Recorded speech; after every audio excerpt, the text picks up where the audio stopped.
Yan na ang mga dagkong balita sa Balitang Bisdak karong Huwebes.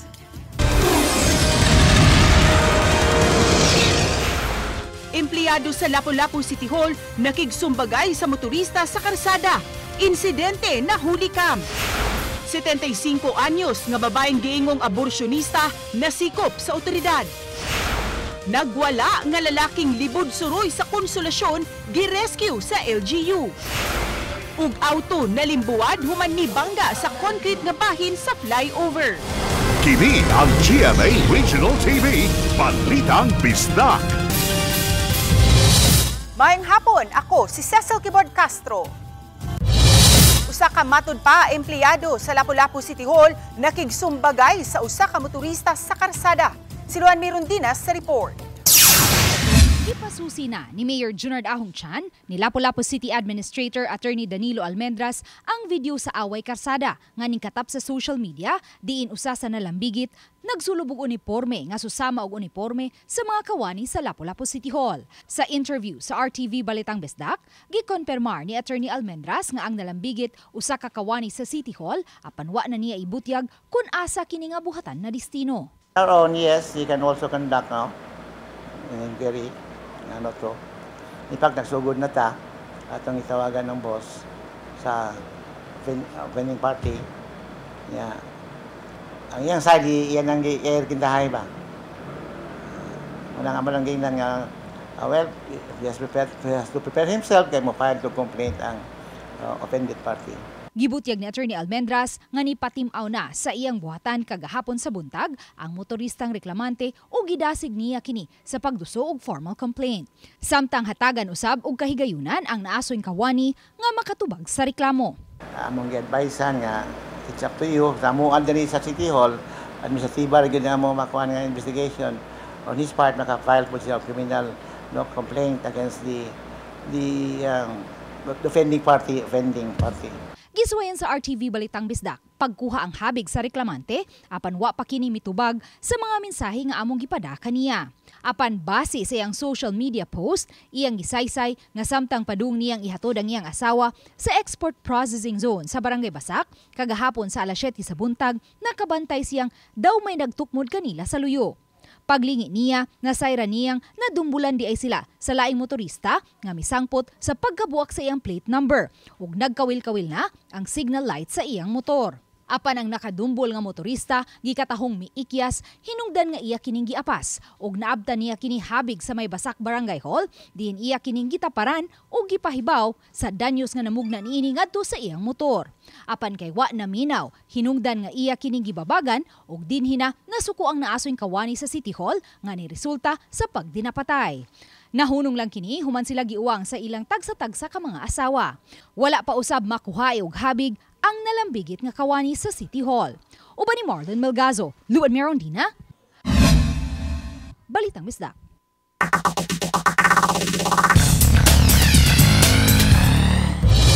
Driver nga giduka samtang nagmaneho sa iyang sakyanan na disgrasya sa flyover sa Mandawi City.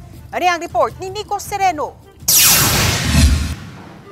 Sa kuha sa Mandawi City Command Center, padung sa direksyon sa Subang Dako Flyover kagadihang kadlawon kining maong auto. Apan wa damha nga namidpid kini sa tiilan nga bahin sa flyover ug kalit nga mibangga sa concrete.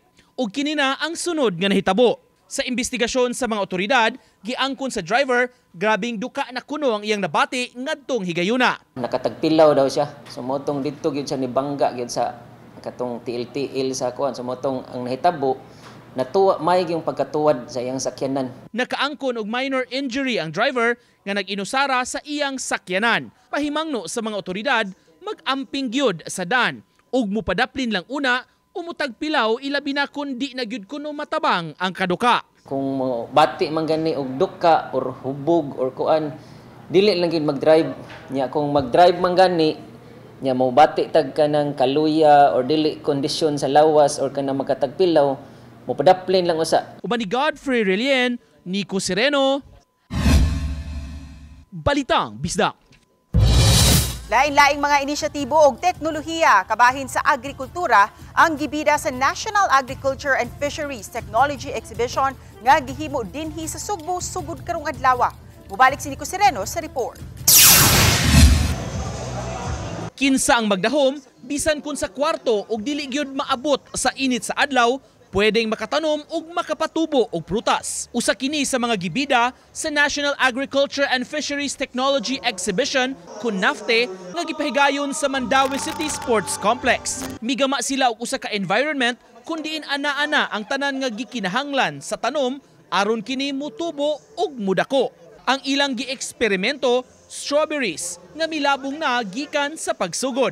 We look into photosynthesis nga process, no, para makaproduce ang plant sa iyang food, so that's CO2 plus H2O.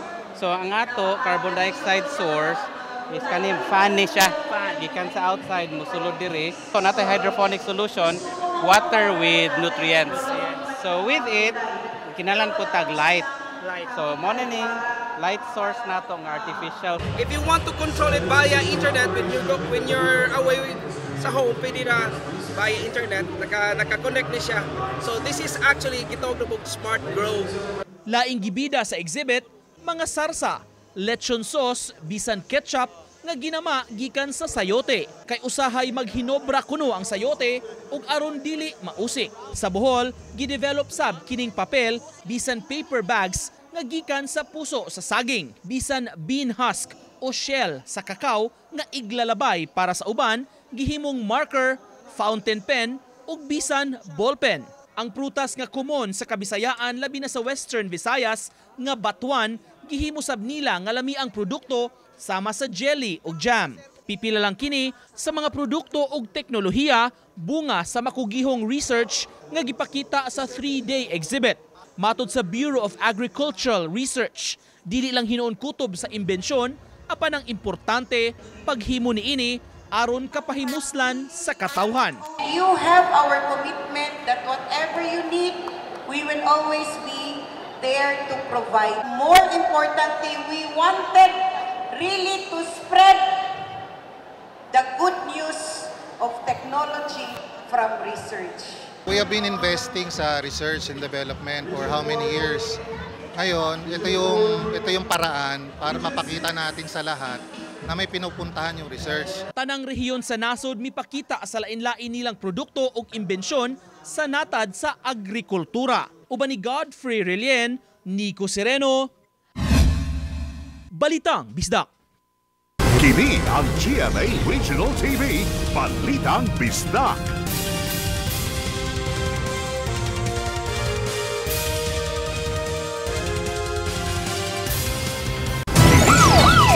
Regional TV, Balitang Bisdak.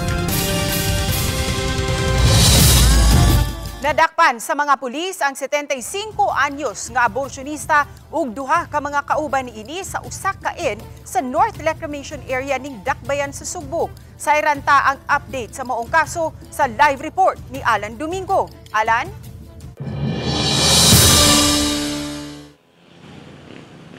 Ses, tulog yun ka mga taong nalambigit sa ingong intentional abortion ang nasignit sa iniusang pwersa sa ato ang kapulisan. Apan ses, dilang una nato nganlan ang naasoy mga tao sang litwa pa man hingpit na pasaka ang kaso bato kanila. Bato mamatay?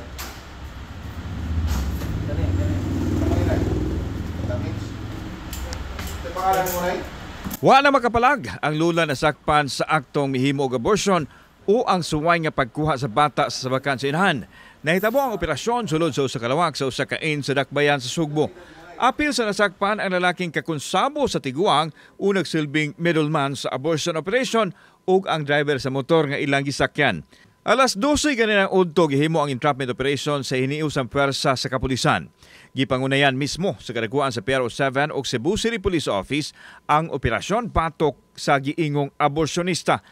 Kini ang mga ebidensya nakuha sa atong autoridad nga gigamit sa pagpalaglag sa mga bata nga nasa bakan sa mga kliyente nining nadakpan nga mga alleged abortionist. Lakip sa nakuha ang mga nagkariyang tablitas nga ipainom sa mga inahan nga gustong ipakuha ang ilang gisabak. Mga nagkariyang kagamitan sa paglugit sa puya ug ang buy-bust money.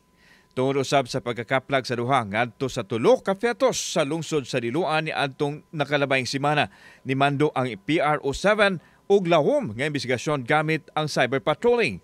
Dinhi na nila nakita ang social media page diin nagtanyag og abortion service ug daling mihimo og transaksyon gamit ang ilang pusher client. Saan itong tatlong ito ay sangkot sa kanilang ginagawang abortion, no?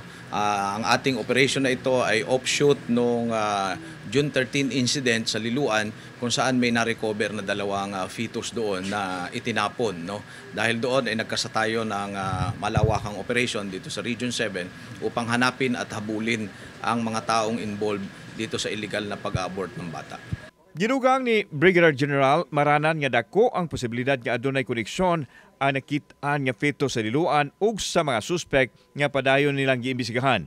Apan gipanghimakak sa 75 anyos nga lula nga aduna sila kalamigitan sa nakitaang fetus sa Liloan. This is also part of our compliance to the direction and instruction of our Chief PNP General Torre that to immediately act sa lahat ng concern ng ating mga kababayan.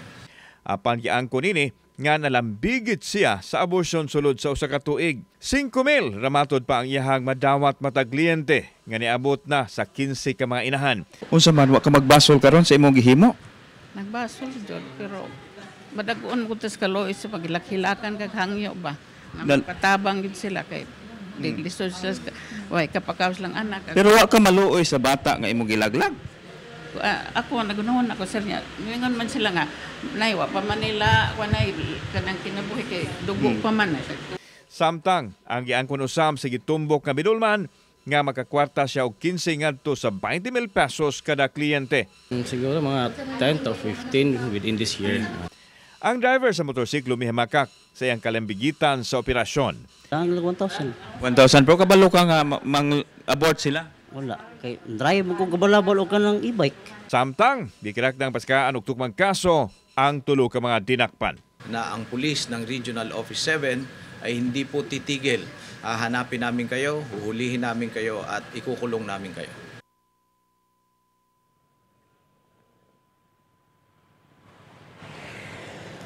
Ses, nanawagan na itong mga otoridad nga sa atong mga kaigsunan kung dunay masayran nga inaning operasyon nga mo report sa ilahang buhatan aron ila dayon nga maaksyonan. Ses. Dagang salamat, Alan Domingo. Lalaking libod suroy nga nakuhaan og video nga nanakit og mga tawo ug nanguha og pagkaon. Daling gi-rescue sa Consolacion LGU ug sa kapulisan. Ang detalye sa report ni Nico Sereno. Sa viral video nga nakuha sa usa ka netizen, makita kining libod suroy nga lalaki nga nagdala og plato ug naglakaw kilid sa kalsada sa Consolacion, Cebu, haduol sa public market. Pag-agi sa usa ka kan-anan, dunay gikabot. Dayong labay sa iyang gidalang plato ug midagan. Nakuhaan sab nga gidapata ni ini ang duha pa ka mga lalaki nga nag-standby ra unta sa kilid sa kalsada. Sa wa pa maputol ang video nga gikuha sa netizen, makita ang pagsulod niya pagbalik sa usa ka karinderya kun diin siya nanguha og pagkaon. Tungod kay nag-viral ang video, nakaabot kini sa atensyon sa Consolacion LGU ug sa kapulisan. Daling na-locate ug na-rescue ang maong lalaki sa may barangay Pulpugan. Kanto yung viral video, sir, nga makita na to nga katong nagsakay og motor, iyang nadapatan ka usa, nga katong naglingkod, sir, iyang gi sumbag.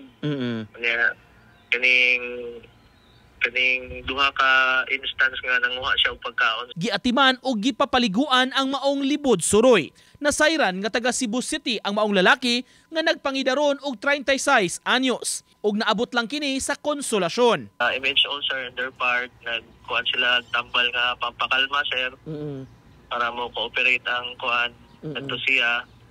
And then ang sa MSWD, sir, kay sila ay kining among giturnoveran, sir, ba kay ilahaman nga division, sir. Sa abag sa LGU, giturn over na ang lalaki sa Vicente Soto Memorial Medical Center para sa dinaliang tabang medikal kaniya. Nico Sereno, Balitang Bisdak. Nasukod sa lokal nga kagamhanan ang katakos sa mga disaster responders kung ugaling adunay mutay ug nga linog. Ano ang report ni Alan Domingo? Gipahigayon sa Cebu City Disaster Risk Reduction and Management Office ang earthquake drill ganang buntag. Gisalmutan kini sa mga kawani sa Cebu City Hall. Gipakita ang dock cover and hold nga protocol samtang mangitag pamaagi nga makakita usab og luwas nga dapit nga kaadtuan. Gisuwayan usab ang abilidad sa mga disaster responders sa alternative evacuation method sa mga high-rise buildings. Misalmot ang mga ahensya sa gamhanan, lakip na ang kapulisan, kasundaluhan ug uban pa. So far, sa kanina senaryo, ato naman yung praktisan sa before pa ang schedule kay this is a nationwide drill. So tanang city or municipality obliged to conduct drill simultaneous. Tinguha sa CCDRRMO nga mahatagan og gahom ang mga barangay pinaagi sa pagbaid sa ilang katakos, pagresponde sa mga katalagman tungod kay sila man ang unang mutubag sa mga alarma. Ang pagbansay-bansay sama nini ang nagpalig-on matud pas pamaagi sa pagpangandam sa pagresponde sa mga kalamidad. May offer ko training, weekly training para tanan makat-on o para rapod sa ilaang kaugalingon o sa ilaang barangay o whatever. Kauban si Clover Lumayag, ako si Alan Domingo. Balitang Bisdak. Kini ang GMA Regional TV, Balitang Bisdak.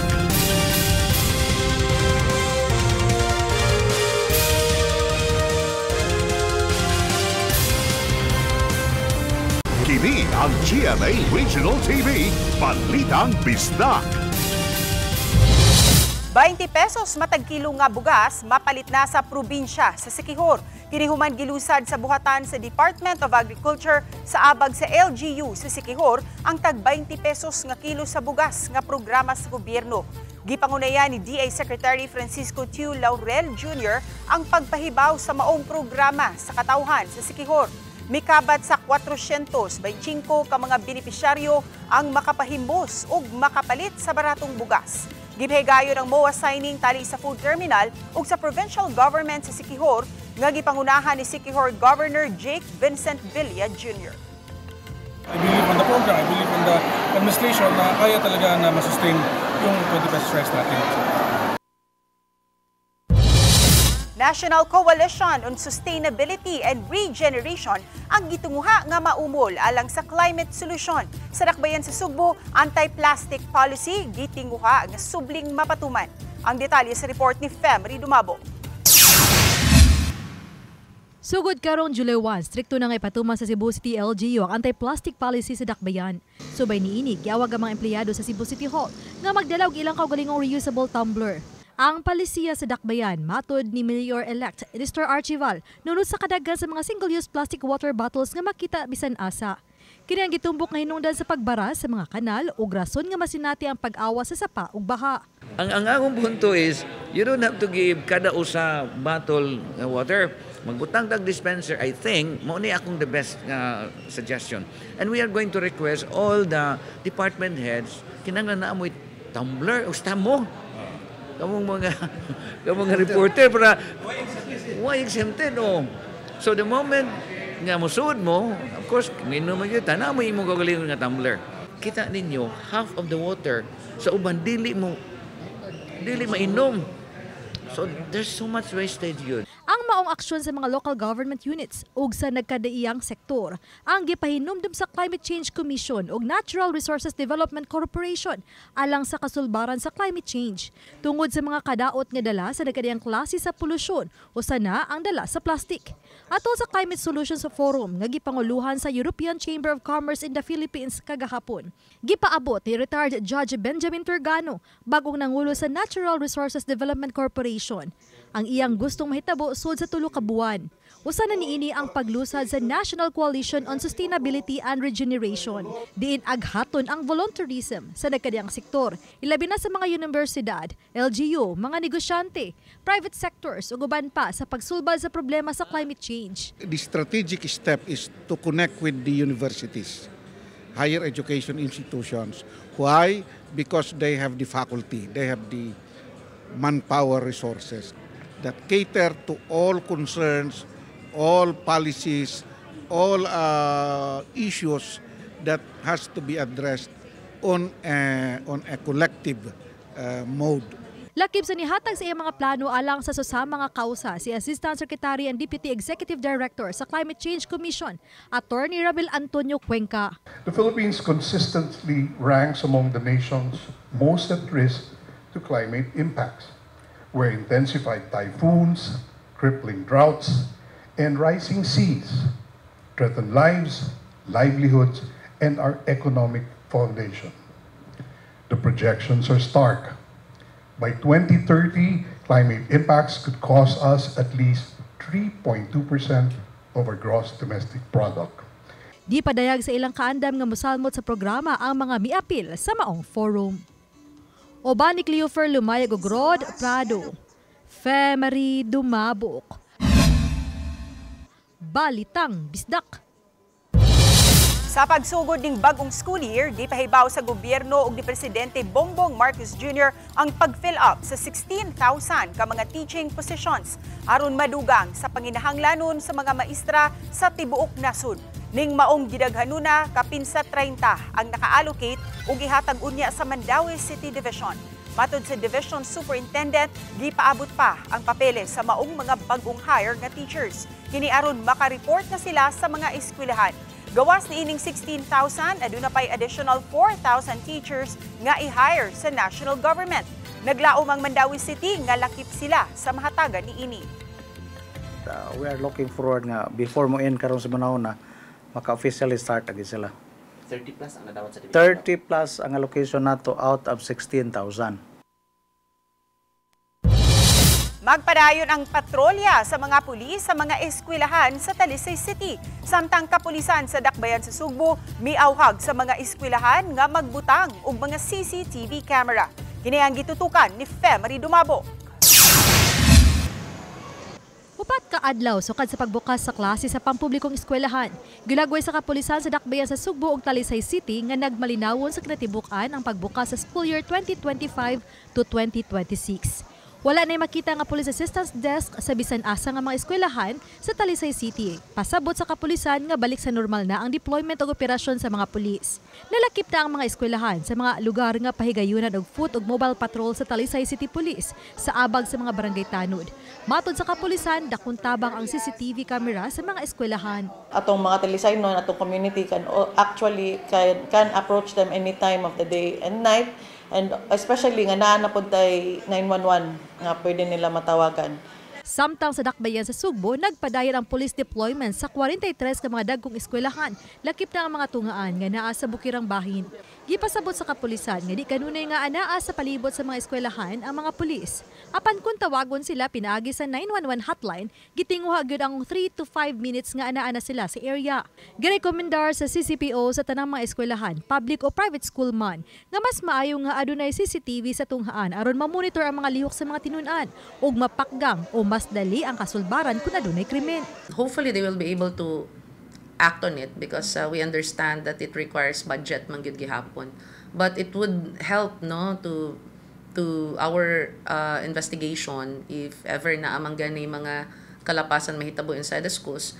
It is of great help to us, but as soon as the dust settles, ma-okay na sila dira, we will revert back to our original deployment karang beat patrol na to agi na ingon. Aduna nay pipila ka mga eskwelahan sa Cebu City sama sa Buhisan Elementary School ang nakapataod na sa ilang CCTV camera ug monitoring. Uban ni Godfrey Relien, Cleofer Lumayag, Femery Dumabok. Balitang Bisdak. Update sa Bulkang Kanlaon, kapin 200 ka mga tinun-an nga apil sa internally displaced person sa Kanlaon City, Negros Oriental, nagklase sa makeshift tents. Ang mga bata gikan sa Mananawin ug Matagbak Elementary School nga apektado sa pag-ulbo sa Bulkang Kanlaon ug nasulod sa 4-kilometer danger zone. Matod sa tigpamaba sa Kanlaon City School Division Office, dili ra init sa sulod sa makeshift tents nga gipabarog sa sulod sa covered court sa Masulog National High School Campus. Sa kinatibukan, nagsugod na sa klase ang tanang public, elementary ug high school sa Canlaon City alang sa school year 2025-2026. So far, we have only 3 schools nga na-dispatch na nasa wala silang school but they are sila sa lain nga school i-cater tungod kay na sila sa permanent danger zone. So far, wala pa man di pa decrease sa atong LGU. Napaman kita ron sa alert level 3. So, we need to comply with the OCD and LGU as of the moment. Nanumpa na ang grupo sa alayon sa unang distrito sa lalawigan sa Sugbo nga midaog ni atong Mayo nga piniliay. Matud ni Talisay City Mayor Samsam Gulyas, pangu sa Alayon Party nga misalmot sa mass oath-taking sila si Mayor Rajiv Enad sa Minglanilla, Mayor Valdemar Chong sa Naga, Mayor Maita Canoy sa San Fernando ug Mayor Caroline Bacaltos sa Sibunga. Kuyog nila ang ilang mga vice mayor ug mga konsihal. Wala hinuon makatambong si Mayor Patrick Barcena sa Dakbayan sa Karkar nga may bakasyon. Hinuon, may salmot man ang iyang vice mayor ug mga konsihal. Lakip sa nanumpa sila si Board Member Antonio Bacaltos Jr. ug Lakambini Riluya. Mitambong si Senator-elect Camille Villar nga mitambong sa kalihukan ug maoy nagsilbing administering officer. Mapasalamaton sila sa mga mulupyo sa unang distrito nga maoy gisuportahan sa miaging piniliay. Giangkon sa pipila ka mga eksperto nga lisod ang pagtumbok sa mga content nga ginama gikan sa artificial intelligence. DICT misugyot nga pabutangan ug disclaimer ang AI-generated contents. Ano ang report ni Mark Reggie Abella? Sa pagkanindot sa kalidad, masaypan gyud kung tinuod ang video nga ginama gikan sa artificial intelligence kun AI. Kini ang gikabalakan sa mga eksperto nga kung moabot ang panahon nga bisan unsaon pagtuki sa video, makailad na gyud. Busa adunay sugyot ang bagong nanumpang Deputy Executive Director sa Cybercrime Investigation and Coordinating Center. What I'm advocating for is the correct use of these videos and these platforms. Huwag natin sisihin na technology. Andyan yan para pagandahin yung buhay natin. Matod niya nga kinahanglan nga butangan o disclaimer ang AI-generated content aron dili mailad ang netizens. Tutukan sa CICC ang pakigbatok sa mga nagpasag nga fake contents sa mga online social media. Dugang niya nga adunay mga pamaagi usab aron ma-detect ang mga ginama sa AI o deepfake. Makikita nyo ngayon may banner na eh. Pag may flinag na tayo na AI-generated, naka-banner na yan. This video is AI-generated. Or pag halimbawa, na siya, na-verify na siya na deepfake, naka-hide na siya. Tapos, if you want to see the video for reference purposes, at least alam mo na na-flag na siya as deepfake. Sa bahin sa DepEd, buot nilang hingusgan ang critical thinking skills sa mga tinunan. Butang nga gitudlo na sa ubang nasod. Kailangan maging mapanuri at yun ay gusto namin ituro rin sa eskwelahan. Matod ni Angara nga gitrabaho na sa DepEd ang paglusad og AI Research Center aron makatabang sa mga tinunan. Kauban si Clarence Gabutin, Mark Reggie Abella. Balitang Bisdak. May bisita ang mga opisyales sa Asian Academy of Creative Arts sa GMA Network. Gikan pa sa Singapore, sila si AACA President Michael Mackay ug CEO Fiona Mackay. Ug mainiton silang giabi-abi sa mga kapuso executives. Sila ang nagpaluyo sa prestiyosong Asian Academy Awards diin makadagang higayunang nakadaog ang nagkalain-laing programa sa GMA. Gilusad ang AACA aron ilhon ang kabansay sa paggama ug kalidad nga mga content ug production sa pang-media.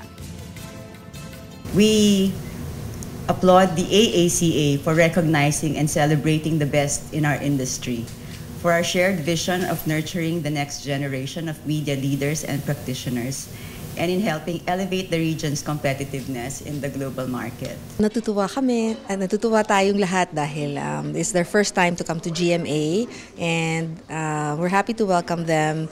Excited din kami kasi tomorrow we will have a conference about production and co-production opportunities and trends sa media. We're here really to catch up with our friends from GMA and say hello on their 75th anniversary, which is a fantastic milestone. The support that GMA have given to the industry via the Asian Academy of Creative Arts is terrific. So we really came along today to say thank you. Avisala Encantadix, mas ato pang naila-ila ang bag-ong karakter sa ikatulong gabi sa Encantadia Chronicles Sangre.